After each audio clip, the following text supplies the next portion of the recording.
Hi, my name is Rick Sanchez. I'm with a company called Tractor Tip, and what we have for sale here today is a Bobcat T250 turbo. It says Ingersoll Ram, but they bought Bobcat out. The serial number on this particular tractor is 52561354. I'm going to leave that last digit blank. We're going to talk a little bit about the mechanics of this particular machine in the first clip, the operating specs in the second, and we'll run it in the third. Price on a new machine like this these days is bumping $100,000.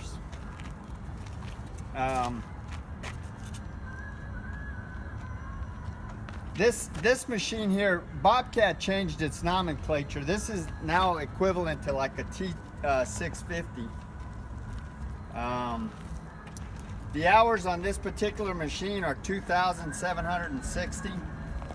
As far as manufacturers go, Bobcat is synonymous with skid steers. I mean, they call Bobcat, and the reason for that is that they wrote the book when it comes to skid steers. They're ubiquitous out there, and they're the most popular, best built skid steer. You can see we've got a 289C over there. We got a T300 over there as well. The weight of this particular machine is 9,500 pounds. It's comparable to like a Cat 287 or a John Deere 323, or like I said earlier, a Bobcat T650, or like those old Komatsu CK30s.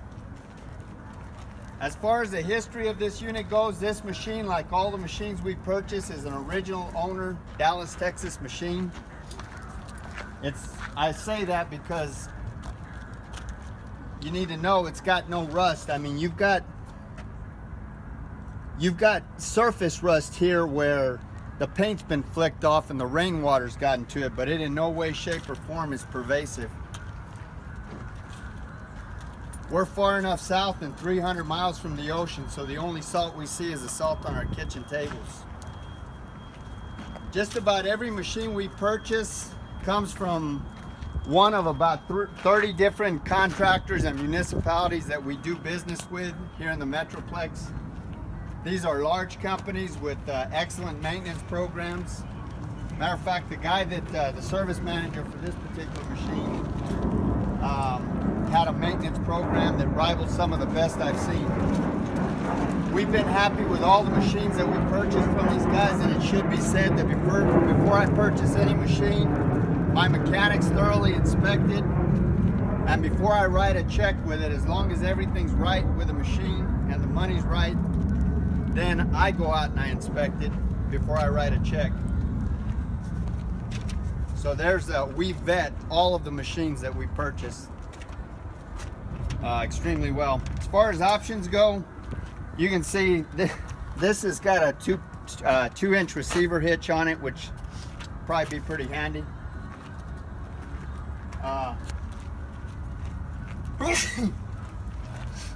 This machine has got what's called a bob tack. It's a hydraulic coupler, so you can uncouple the attachments from the cab. You don't need to get out of the cab to do that. It's also got your regular auxiliary hydraulics, and it's got a high flow hydraulics also.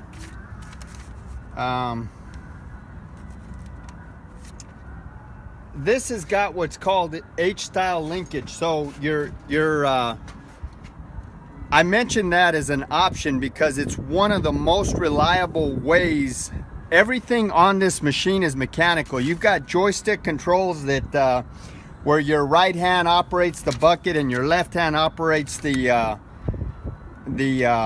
travel of the machine, which a lot of people, they become more popular, but they are the least reliable. This setup right here is all mechanical linkage. This machine, you won't have any the electronics in this machine can go to hell in a handbasket and the machine will still work. It's a very reliable system.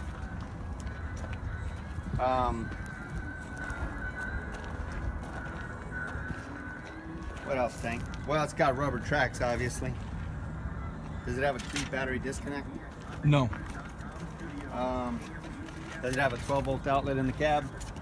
Yes, I think it's got an outlet in the cab, but we're not sure if it's 12 volts. So be careful before you plug your iPhone into it. It's also got the beacon and then the electrical for the attachments. It's got a beacon right here. Now this is, that's a good point, Tank. This is for like if you're gonna run like a 6-way blade, or this machine will run absolutely positively any attachment that's built for a skid steer. And that electrical attachment right there is what makes that possible. As far as the engine goes, a little dusty. Maybe we should have cleaned it a little better, but this is an 81 horsepower Kubota V330 engine. It's a turbo diesel engine. It's a bulletproof engine that, oh, here's another thing. It's got a, not that we'd use that here in Texas, but it's got a warming block so that like if it goes to a cold area, you can pre-warm the engine. We'd never use that here. Matter of fact, that's probably why it's got a little. Anyway, this is a bulletproof engine. It's pretty much what's kept Bobcat on the map. It's one of the reasons that they've got excellent resale value. This has got a 30-gallon fuel tank, which will run you 12 to 15 hours of, you know, depending on operation, on a single tank of fuel. All the fluid levels on this tractor are where they should be. This machine is mechanically sound. There's no leaks on it. Everything works with the exception of, is it that light? It's that right light. This light right here doesn't work. All the lights on it work though. And I think that dome light doesn't work. I'll check that in a minute. I might be confusing this with another tractor, but I don't think that dome light works. Tank says it doesn't work either. As far as the undercarriage goes, you can see this undercarriage is about 75 to 80%. It's in excellent condition.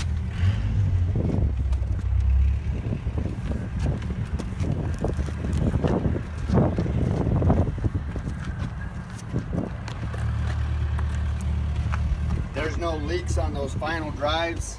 They've got plenty of power. You know, the machine will counter rotate with no problem. As far as things that are wrong with the machine, like I said, I think that dome light is not working, and I think one of those tail lights isn't working. I guess that's about it.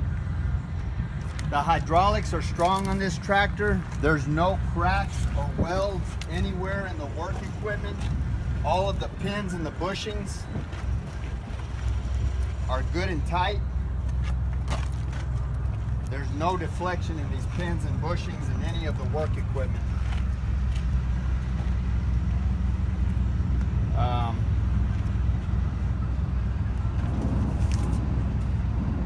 Look, I'm forgetting something. What am I forgetting? Well, the bucket here. This bucket is almost a brand new bucket. It's got a 100% cutting edge.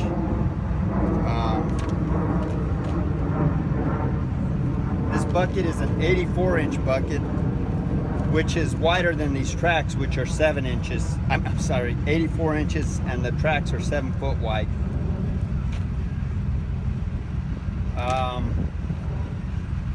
The height of this bucket is 18 inches, and the depth of it is 2 foot 6 inches.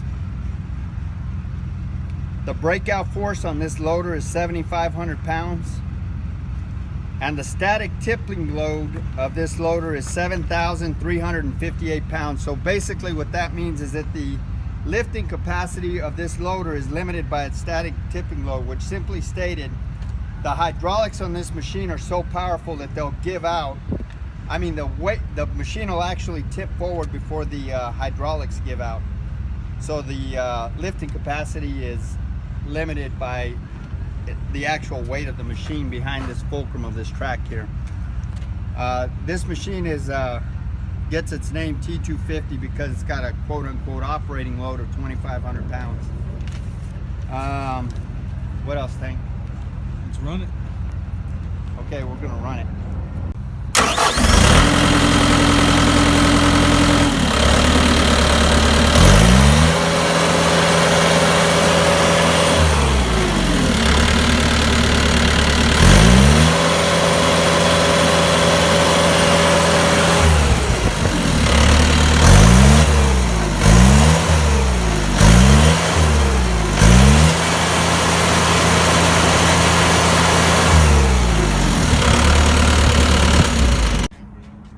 Okay, so this is the inside of the cab here.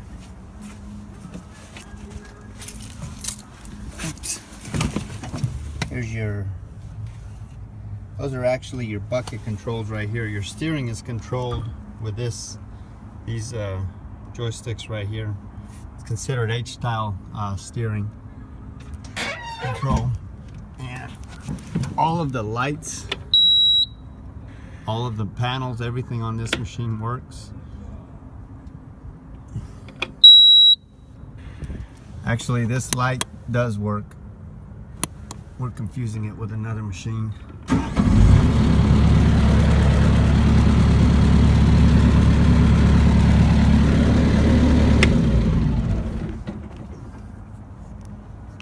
This is your auxiliary hydraulic controls on either side. This is your traction lock override. You've got to press this green button in order to start it. This tells you whether your seat bar is lifted or not. Lights, bucket positioning, high flow.